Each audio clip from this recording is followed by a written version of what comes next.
You're listening to Arirang Radio's Wonders of Jeju. This is a segment where we tell you about the lives of people living right here on the island. I'm your host, DJ Jamie. This is Humans of Jeju. Hello, Jay. Welcome into the studio. Yay, it's Jay Hi, time. Jamie. It's 2023. Oh, yeah. Happy New Happy Year. New Year's. Oh, Happy New Year's. Ooh la la. How was it for you? Did you have a good start to the new year? Yeah, I actually wanted to go see the sunrise on the first day. Oh, but it sounds like there's going to be a but there. Yeah, couldn't wake up. Oh, no. But I heard I was pretty lucky because a lot of people who went out to see the sunrise, they weren't able to see it because it was kind of cloudy. Oh, yeah, that can happen. So I was pretty lucky. It's actually hard to see the sunrise on a very clear day. And yes. You have to be up early. So my start was very lucky. Okay. I got to sleep more. Okay, that's a good one. That's a good way to start the new year. I think I'm going to do that every year now, like spend more time sleeping in the first week. Okay, you're going to introduce somebody to us today, aren't you? Yes, of course. We always have someone to introduce.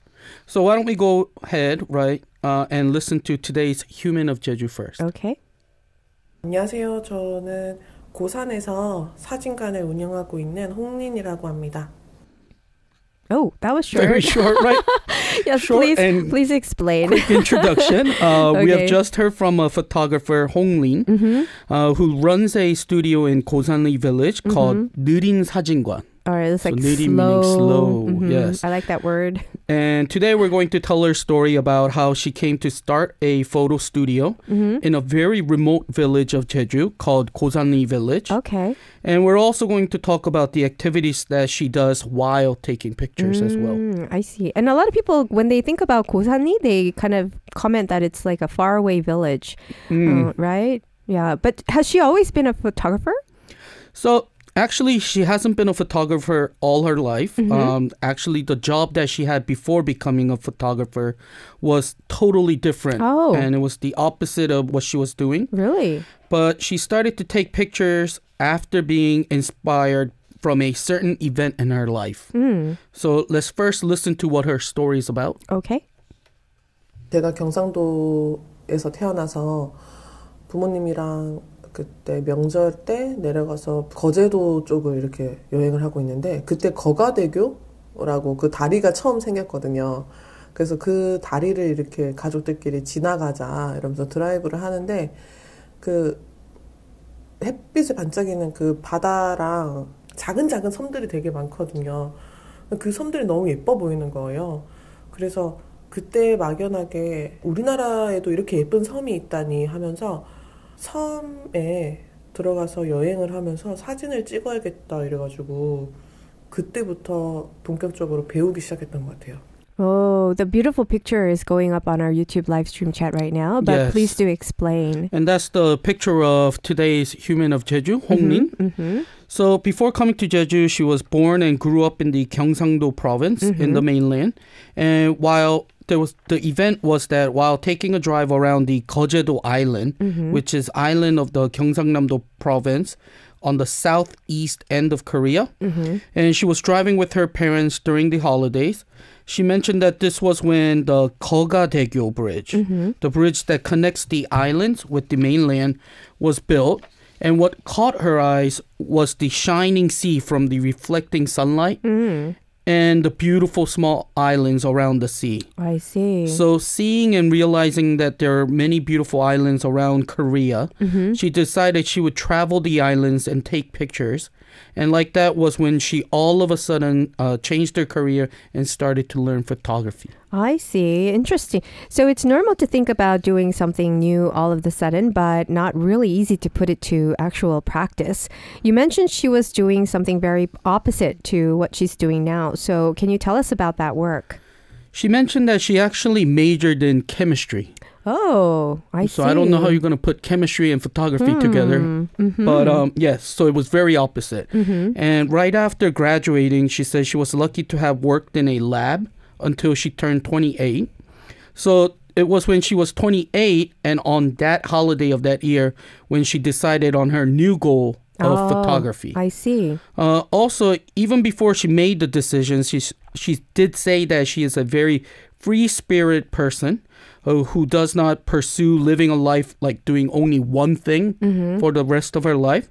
So even though she did enjoy doing chemical researches and being a chemist, she said that she was always kind of searching for something new. And whenever she finds something new, the work that she was doing, she says she graduates from it. Oh, interesting. So instead of, some people would say we retire from work. Right, she kind of puts it as like graduate. graduating. I see.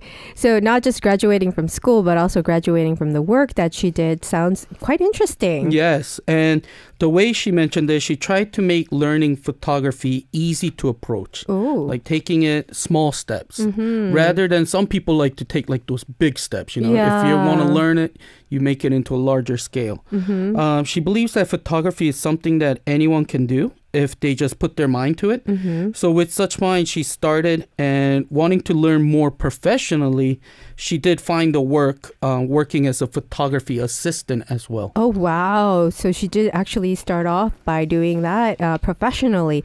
Then was her new job as an assistant here in Jeju Island?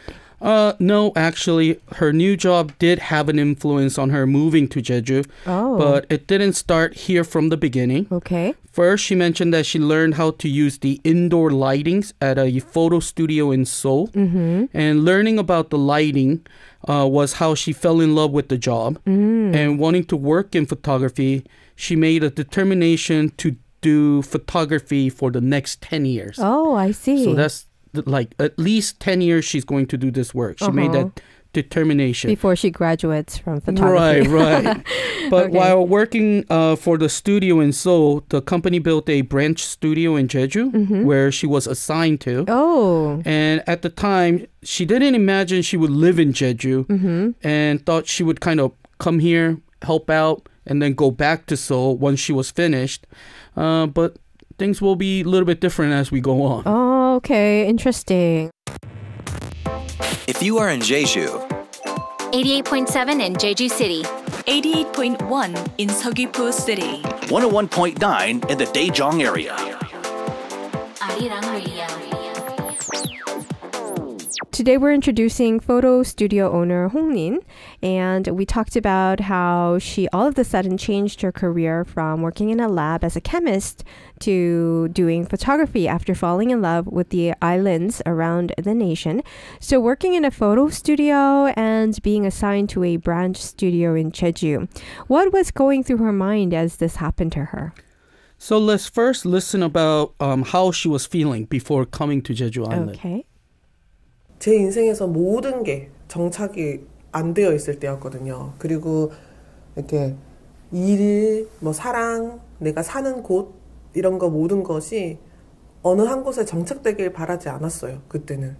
그래서 외국에 여행을 갔다가 돌아와서 재정비를 해서 다시 나가려고 했었고, 그러던 중에 이제 잠깐 그러면은 일을 더 해보자. 특히 또 제주도를 보내준다고 하니 여기서 일을 또 해보자 해가지고 제주도에 딱 왔는데, 뭔가 내가 살던 그 도시랑은 너무 다르고, 또 반면에 너무나 생뚱맞은 해외도 아니고, 그러니까, 그리고 이제 더군다나 이렇게 일자리가 있는 상황이었잖아요. 그 회사에서 뭐 집이나 차나 이런 거를 다 이렇게 지원을 해줬거든요.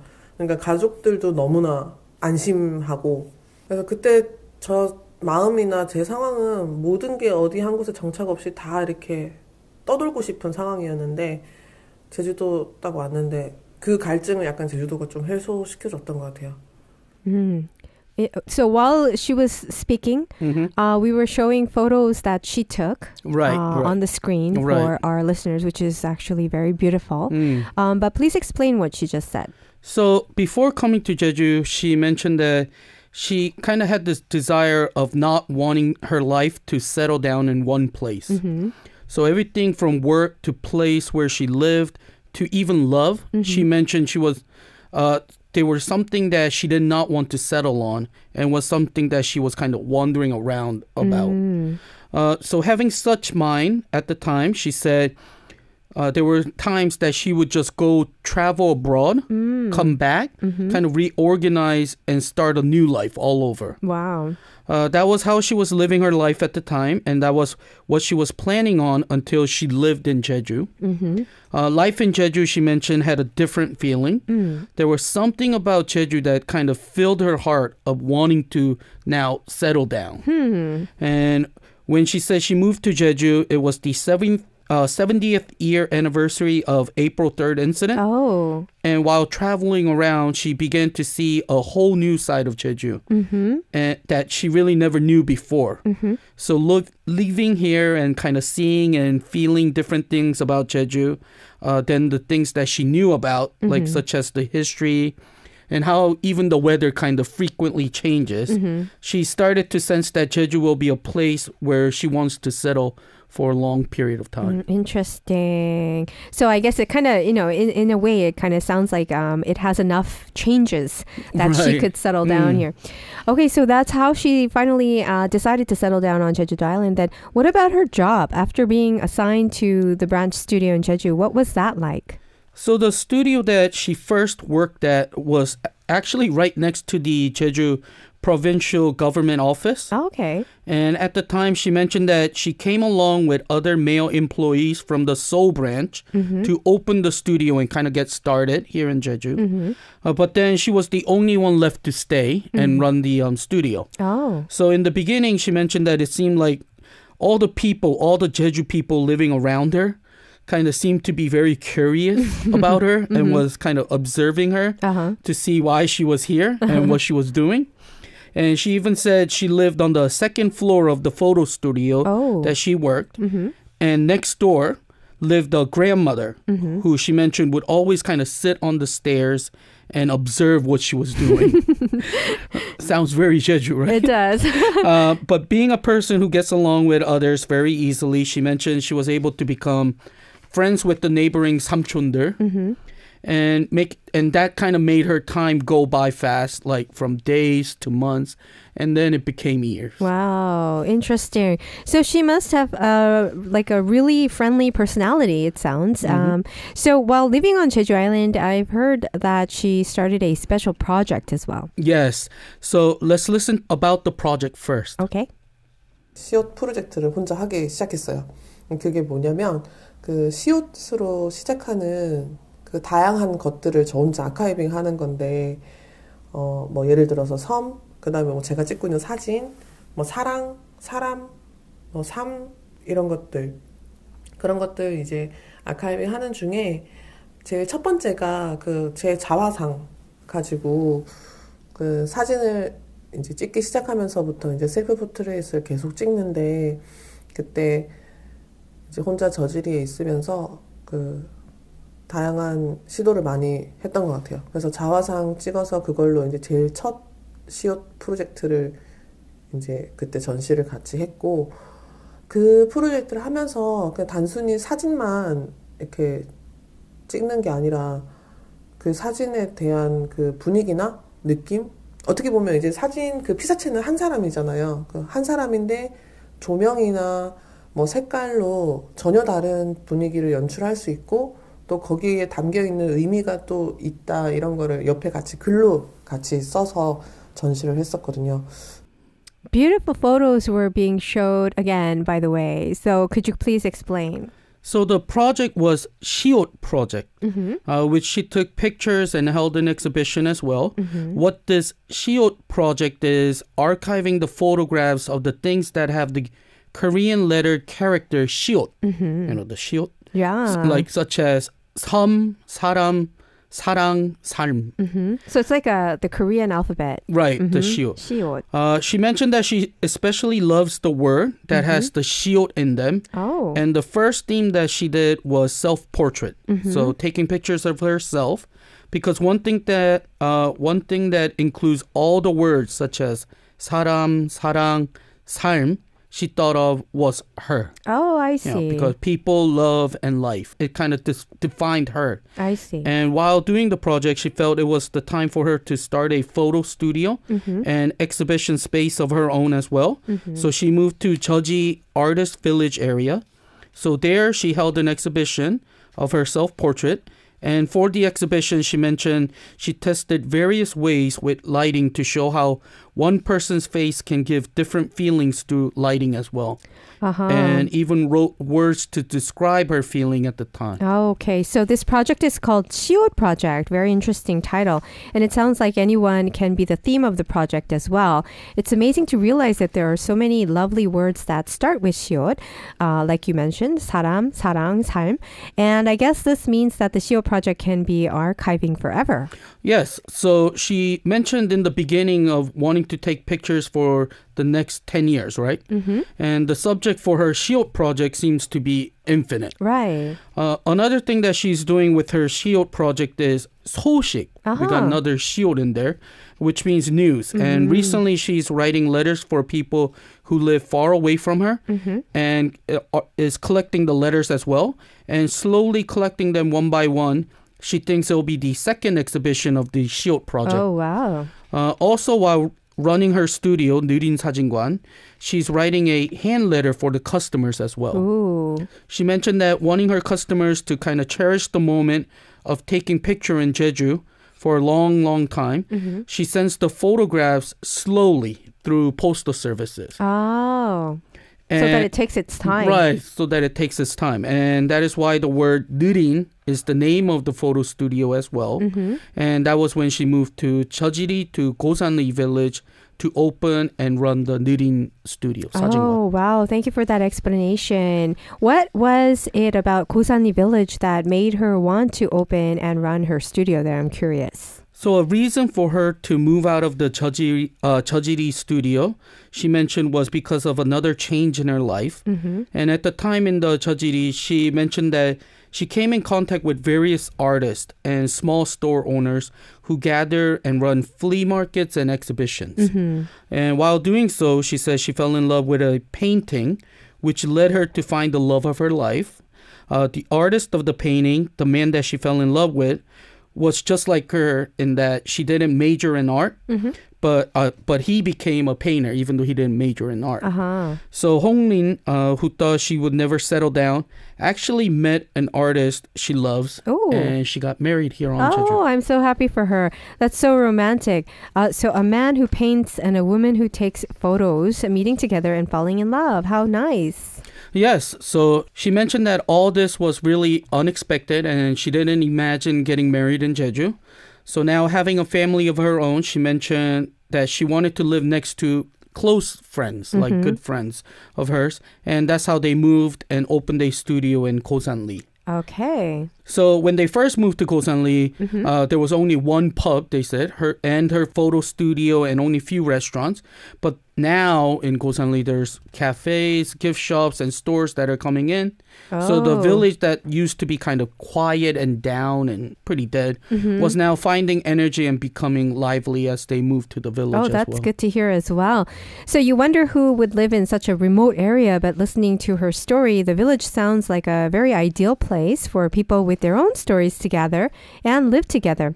Also, I know that it is a great place where you have the orums, the sea, the 곶자왈 nearby to go anytime you want to. Yes, and it is. It's a small village, but she mentioned they got everything that you need. They have elementary, middle, and high school. She mentioned that her studio is actually right in front of the elementary school. And she even enjoys saying hi to the children who recognize her every time. So we also talked about maybe a memorable moment that she had running the studio as well. So should we listen? Sure. 맨날 이렇게 막 콧짓질 이렇게 하면서 초등학교 뭐 3학년, 4학년 막 이랬을 테니까 한 4학년 정도 되게 그랬을 테니까 이렇게 막 왔다 갔다 하면서 떡볶이 사 먹고 인사하고 막 그랬던 친구가 교복을 말끔하게 이렇게 차려입고 와가지고 학생증을 찍는데 너무 이렇게 뭉클한 거예요. 너무 눈물이 나는 거예요. 그래서 이 한 곳에서 이렇게 오래 있다는 거 이렇게 한 이 동네 친구들이 이렇게 자라나는 모습도 같이 볼 수 있는 거구나 이러면서 되게 그때 사진 찍으면서 되게 뭉클했어요. What was she so touched about? Yes, so one day, one of the students who had come to the studio to take a middle school picture. Like he was going into middle school and he came to take picture. But she remembered this kid as when he was in like 3rd, 4th grade, kind of running. He had a very runny nose, eating rice cakes. And she remembered that, but to see the little boy who now was kind of neatly dressed in a school uniform, it kind of moved her. Oh, I see. And that was when she also realized that living in one neighborhood for a long time means you get to see the children grow up. Oh, wow. Since middle school students grow up fast, she also mentioned about parents buying them uniform that are kind of big on them. and the moment she remembers the most is taking pictures for those students. Okay. As they moved up from elementary to middle school. And seeing the children grow up, it was also what made her think about running the studio in Gosan-ri for a long period of time. Because she wants to watch them grow as well. Oh, I see. Wow, that's really interesting. So before she came to Jeju, it sounded like she would not settle down, but finally she did.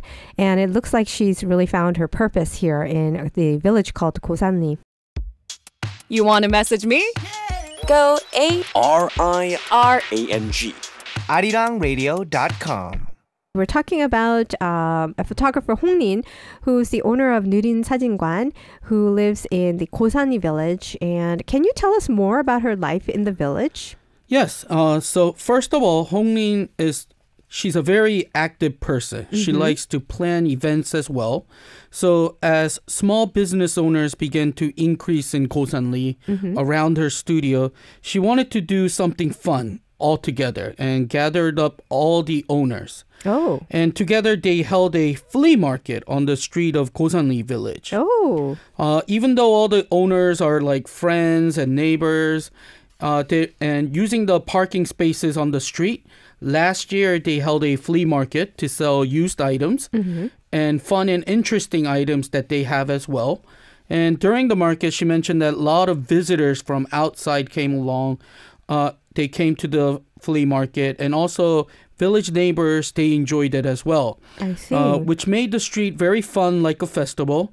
And seeing such good response, the village actually proposed doing the flea market in a bigger scale next time. Oh, I see. And last month, they used they did it again, and they used up the whole street where the stores are at, and they even held a flea market and even had a concert inviting in a singer as well. Wow, that sounds awesome. So it's hard to imagine a festival being held in a very rural and remote village like Gosan-ri, but I guess that it is possible when you have talented people like Hong-rin, helping, putting in effort to gather people, and when you're living together with people like that in a village, it's possible.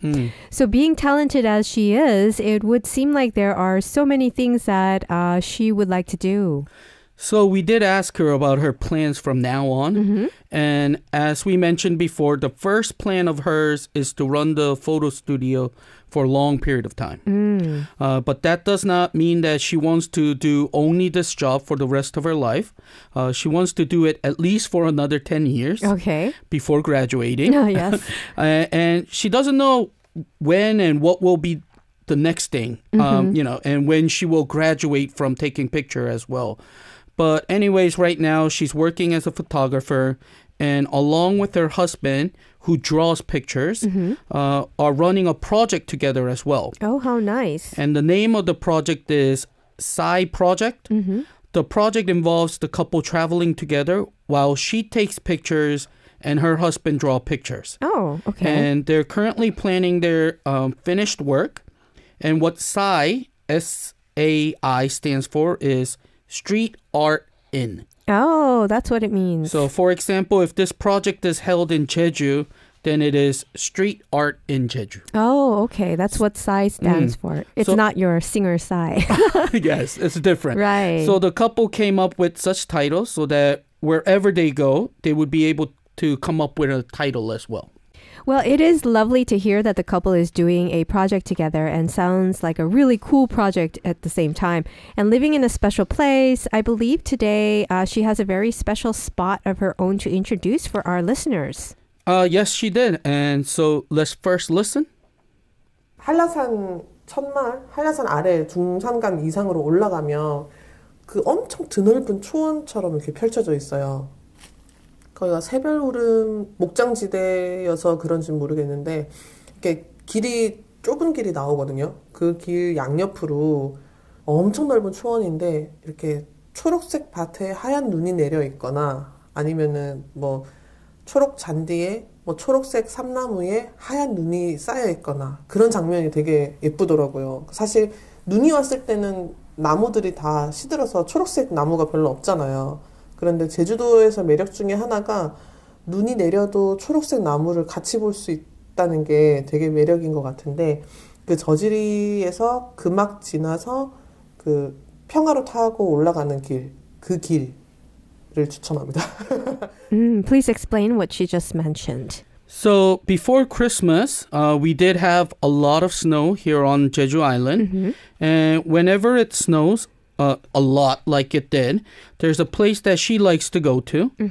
She didn't know the address or the name of the place exactly. So she explained it as if she was to drive there, drive to the area. So I don't know if our listeners will know, but if you drive out from Jeoji Village and you take the Pyeongaro Road to pass Gumak area and go up towards Halasan area, under the mountain under the Hala mountain in the mid-mountainous area, there's this wide open grassland. Oh, okay. And she recommends visiting when the grassland is filled with snow so that you can actually see the green grass field and the green cedar Snow tree together. Yeah, covered Because it with has this that white contrast. snow. Yes. Exactly. Well, thank you so much for the introduction. It was a very interesting human of Jeju that you told us about today. And we look forward to seeing you again next week. Thank you so much. Yes. Well, I hope you enjoyed that segment. If you're curious to find out more about Jeju, we encourage you to go check out our website at arirangradio.com/Wonders of Jeju. Or you can check out our Facebook page at Wonders of Jeju, as well as our Instagram page at Wonders of Jeju. We're going to take you on a journey to learn more about what's happening here on the island.